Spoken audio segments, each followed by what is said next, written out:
Well, welcome back to cold and unbelievably windy Florida. All right, y'all, so I'm gonna spin around here. My wife has decided I don't have enough on my plate to do, and she thought I needed a few more chores, so. This was actually on our project list. Maybe except so. for you don't have to build a fence or anything now. So. Maybe so. So she went shopping and found me some work. Check this out. Let me explain what we got going on this episode. And I'll be honest with you, I don't know what all we're gonna get into in this episode. It's just gonna start with a bunch of planning and property stuff. Who knows where this may go. All right, y'all, it's so windy, it keeps blowing all our plants over, but we've got a little bit of a problem. Out here is our septic tank. Man, I hope y'all can hear me with all this wind. And there is our drain field. And we have problems with delivery drivers, maybe not now with the gate, friends and everybody else driving across that. Even though I have stakes up, which look horrible by the way, with flagging tape on it, we need some sort of a barrier here to keep people from driving in this particular area. So we did the usual things. We discussed, we really thought we were gonna do the landscape timbers like the railroad ties. Well, couldn't find none that weren't half rotten around here, expensive, and a lot of people talked us out of it. They said, you know what, they really just rot on the ground in just a few years. Then we discussed doing a fence. And the other thing, it was tying it into this area without making it look like it was, you know, just a bunch of jumbled up mess. So this is what we kind of came up with that will be less maintenance, and also it'll be a pretty decorative curve to the area here, and maybe give a little bit of privacy to other areas. Yeah, as in what she's saying is my shopping wood yard over here is starting to become an eyesore, so maybe these shrubs will grow up tall enough here in the future. So what are we planting today? So I wanted to start off with a bottle brush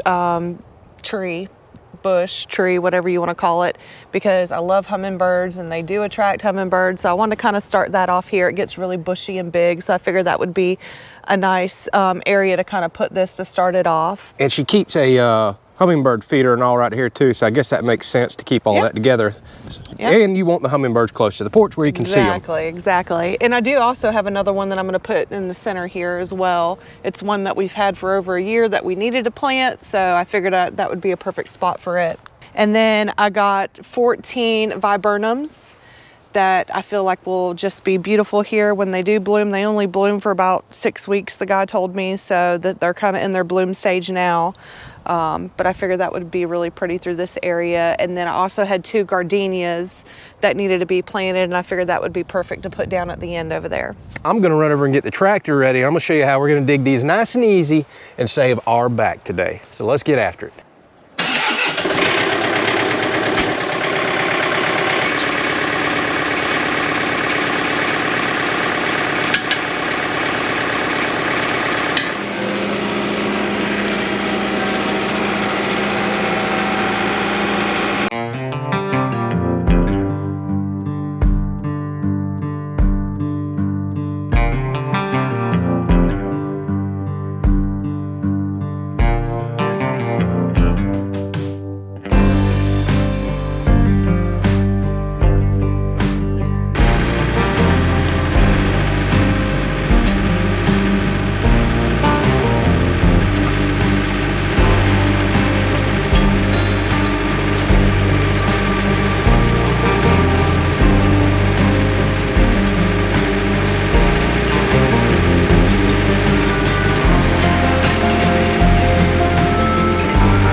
On to the last plant.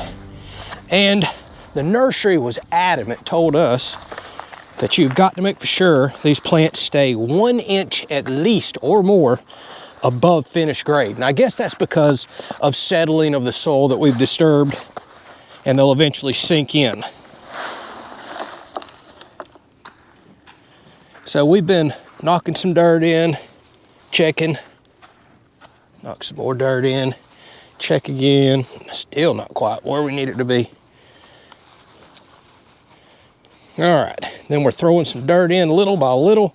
And one thing that I am adamant about with plants is packing in these air pockets around it. Because whenever you go to water it, there's always gonna be air pockets down there and the dirt will just collapse and then you'll wind up with exposed roots around the outside. So you can pack it in with a stick, by hand. Try to get this plant to stay straight up. But we were told, make sure this root ball stays above finished grade. So I thought I'd pass that along because obviously the planters at the nursery, this is what they do for a living. They should know better than us. I've also ordered in some mulch rings. Basically, it's pre-cut weed fabric that'll go around this in a circle, but I'm not gonna put those in for a couple of weeks, and then we're gonna do some edging around this and some final mulch to make it all look good so we can weed eat around it. But the reason I don't wanna put the mulch ring in for a couple of weeks is because we need to keep watering these in. I like to water plants in for at least a couple of weeks, again, to pack the soil and stuff in. Well, when you put a mulch ring up to here, you go to water it, guess what? Water just runs all out here, doesn't actually get to this new soil and get it packed in.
So what y'all just seen me go and get was called a 3-yard scoop of compost that we buy here locally.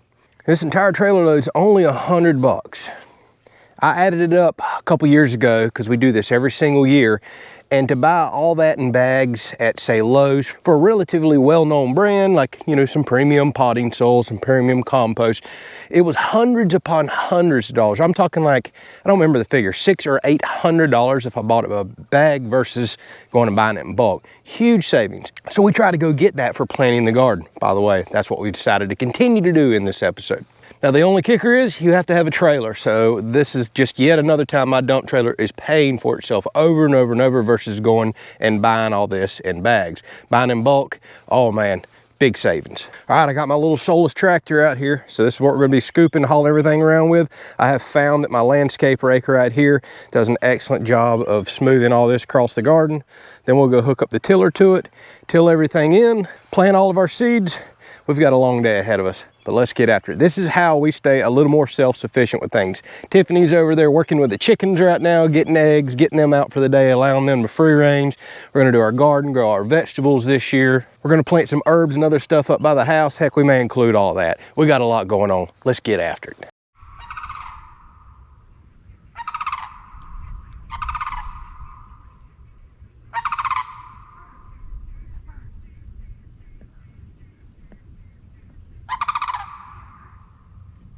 Pretty cool. We get sandhill whooping cranes here every single winter. They love our big pastures, my neighbor's pastures, and they'll stay out here all winter long.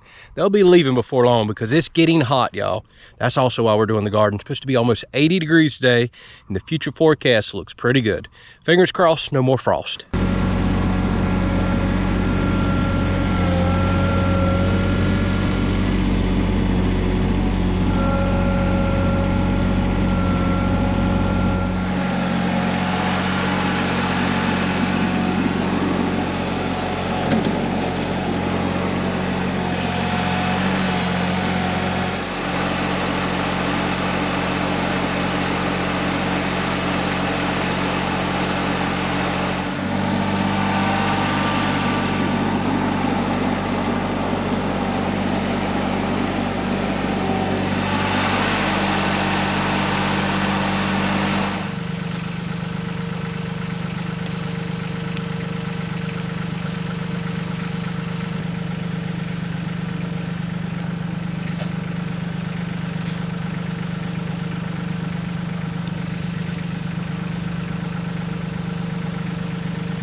So as you can see, Tiffany has commandeered her tractor one more time. She says she needs it to be running compost back and forth, and she's gonna work on the flower beds up here. Luckily, we have another tractor, so I'm gonna go back to hauling compost with the other one. So what are you doing up here around the pool and house? Yeah, so we lost several plants in our frost and snow that we had this year, so I'm gonna freshen up all these pots, plant some new bulbs, and we're gonna do some herbs in the front, do some herbs out here. So we're gonna fill up these pots here and our planters and get everything nice and fresh and just start planting some herbs and some new flowers out here. What type of flowers are you planting? So I decided to get some bulbs this year, and we're gonna do some caladium bulbs in here, and we're gonna do some herbs up front and some herbs out here, and just kind of get everything going and spruce everything up for the spring.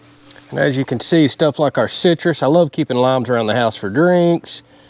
They're starting to bloom out. We're gonna have citrus and limes and stuff putting on like crazy. We lost some of our grasses and stuff. She's gonna be replanting all that. Look at all the blooms right here, y'all. Spring is definitely in the air.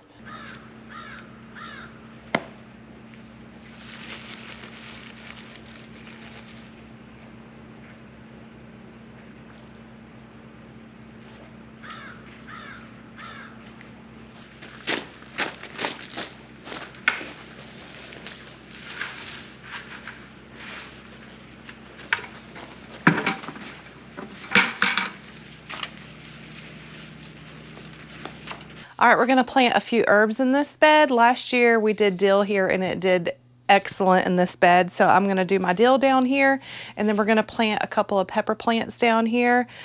They did really good also last year. So we're gonna go ahead and plant these here.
So in this trench right here, we're gonna put some new potatoes in. I haven't been successful in the garden with them. Not highly successful, I should say. They just seem to like growing in the dirt. So y'all have seen me do this before. This is what's called a seed potato. And I'm just looking for eyes like that. All you do, cut this potato off, put the cut side down in the dirt, and I like to water it in same day. You can cut several eyes off of a single potato. And then you could save these, cook and eat them if you'd like. Now some people are gonna say, you've got to let these skin over and dry. Never done that in my life before, and I've never had a problem with the plants coming up. We'll put them about 2 feet apart. I'm not looking for no tight spacing here. And we'll just work our way down. And when these start coming up in a couple of weeks, we'll let the plants grow up a few inches above the soil, and then we'll come start pulling all this loose soil. That's very important to have loose soil out here, and hill up our potatoes. And in that hill that we're creating around the plant is where our potatoes will form, and then we'll hill up again in several more weeks. So we'll wind up with a big mound here, and in that mound will be our potatoes.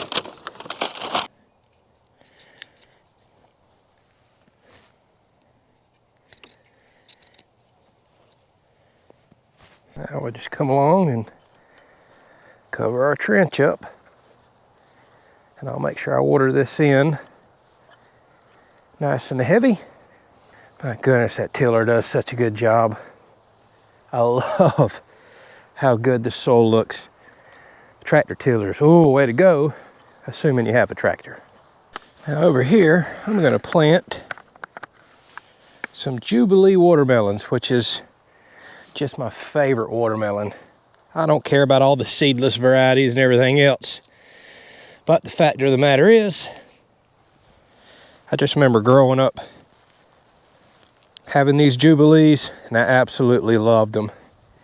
Now these vines are gonna wind up growing over and getting on my potatoes. I understand that.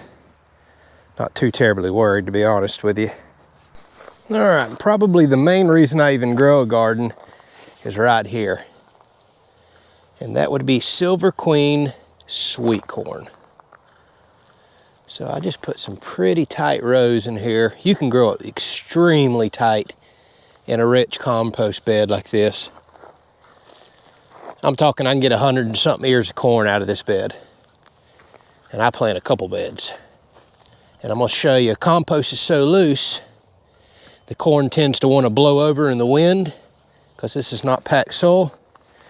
So I'm gonna show you how I take care of that. A lot of y'all done seen my cattle panel system that I rigged up here so I could grow corn in raised beds, and it works extremely, extremely well. All right, here it is, by far my most expensive seed and the best tasting corn on the planet, Silver Queen. I'll put it in nice and thick and thin it out later on. All right, now we just lightly cover these up. Call it good. Something I'm gonna have to work on this year. We have an invasive dove down here now. It's almost like a pigeon called a Eurasian collar dove. And I have had a major problem with them the last few years coming out here. Once my corn, they're pretty smart. Once my corn stalk starts barely popping up above the soil, these doves know there's still a seed attached to the other end. They'll come out here, I've caught them doing it many times, and start plucking my corn out of the ground just to eat the seed off the end, and then they'll leave the corn right there. I'll catch them out here scratching all the time. So needless to say, I think me and my lab are about to have to take care of some of them birds. Since they're an invasive species, there is no season or bag limit on them, according to our wildlife officials. Over in this bed, I'm just gonna do like maybe 3 rows of okra, because it makes so much and I always overdo it. And that's mainly just so I can can it, which we like to saute it and all as well. Now here's the thing, we went on the carnivore diet last year, so we didn't eat vegetables for a while, and our freezer's still full of vegetables, so I don't need to plant much this year. If you've never seen it before, here's our crimson spineless okra.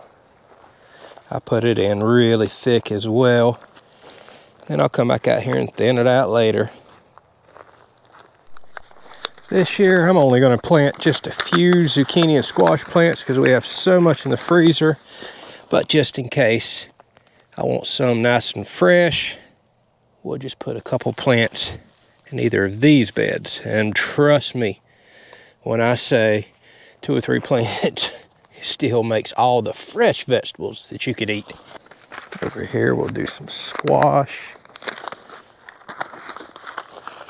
This is gonna be one of the smallest gardens I've ever planted. I think I'm gonna do some staggered plantings this year. I normally put a few cantaloupes over here and just let them vine out. Since I'm not gonna do squash and zucchini here this year, I think I'll come back in a few weeks, plant some more cantaloupe here and kind of have my planting staggered. And I need to do that because in the years past, even this little bed, I can come out here and have 30 cantaloupes in it and they all come in about the same time and I can't eat that many at once. Then they wind up rotting on you. So I definitely think I'm gonna try some staggered plantings this year. So we'll probably just put 3 plants in this bed. I normally do cucumbers over here, but Tiffany can't eat them. They don't agree with her. And I always wind up with so many. I think I'm gonna skip cucumbers this year. And heck, I may fix this up. Stuff's falling down. I might try to put some cantaloupes over here instead and let them hang off of this. We'll play around with that in a couple of weeks. And in these, I'm just gonna put 4 tomato plants. I don't eat many tomatoes. Well, it's one up more than we can ever eat and we let them rot, sadly. I think I'm gonna put a couple grape tomatoes because we love salads, a couple slicer tomatoes, which I don't really care for, honestly. That's it. We overdo it every year. And then we're doing some peppers up in front of the house. We don't really need much else, honestly. And then last but not least, in this big raised bed, we're gonna fill it slap full of bush beans. That's one of Tiffany's favorite things to grow out here in the garden. We pickle them, they freeze really well. They, taste great whenever you just boil them up with, say, some ham hock or bacon. So we're gonna plant a pile of them in here. Problem is my seed store didn't have them, so I had to order the seeds online. They should be in the next couple of days. That'll be one of the last things I plant, and I may put some more over in one of these other beds, depending on how many she wants to pick this year. All right, y'all, 'tis the season. All that's left to do is water all of this in, but the garden is looking awesome. We got our watermelons and potatoes out there. That looks fantastic this year. We'll put the electric fence up later on once some stuff starts popping up out of the ground. That way, if I need to run the tiller through there again, I can. Plant our beans over the next few days when they come in. And last thing to grab is a few tomato plants. So we got flowers going in up at the house, herbs as y'all seen. Oh my goodness, what it bulbs, just all kinds of stuff, getting that looking nice and neat. Y'all, it's almost 80 degrees today. It is burning the heck up. I can't believe it.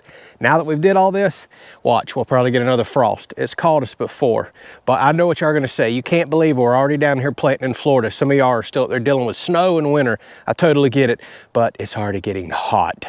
I still kind of wish it was a bit cool, but I don't know. We've had snow and ice this winter, tons of 20-degree days. It does feel nice that spring's finally here. But now, all the work, the yard, the upkeep, and the gardening, and everything else is also here. But that's why we choose this lifestyle. We love it. Thank y'all for watching. We'll bring you along as this stuff starts popping out of the ground and we start picking and canning and doing all that fun stuff. Hope y'all enjoyed it. We'll catch you on the next one.